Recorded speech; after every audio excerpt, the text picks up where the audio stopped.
הנה מדריך קל שיעזור לכם להבין אם ללכת קל יותר בתרגילים או כבד יותר. אם הטכניקה שלכם לא טובה, ואתם למשל בתרגיל המתח מגלגלים שכמות קדימה, אז כדאי לכם להוריד משקל. אבל אם הטכניקה כן טובה, תסתכלו על טווח התנועה שלכם. אם ברוב החזרות, או ב-90% מהחזרות, הטווח תנועה שלכם לא טוב, כדאי לכם להוריד משקל. אבל אם הוא כן טוב, אז כדאי לכם להסתכל על שליטה. מה השיטה שלכם ברוב החזרות? האם השליטה שלכם לא אחידה? זאת אומרת, בחלק של הבלימה והחלק של הקיבוץ הקצב לא אחיד? אם הוא לא אחיד, אז כדאי לכם להוריד משקל. אבל אם הוא כן, תסתכלו על טווח החזרות. אם אתם יוצאים מהטווח כלפי מטה של טווח החזרות, כדאי לכם להוריד משקל.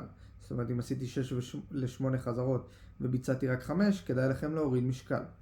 אם אתם בתוך הטווח, אז כדאי לכם להישאר באותו משקל ולנסות לעלות בחזרות עד שתגיעו ללמעלה של הטווח. אם הגעתם ללמעלה של הטווח, אז אחרי זה כדאי לכם לעלות משקל. מקווה שעזרתי לכם ותעקבו אחרי העמוד לעוד תוכן כזה.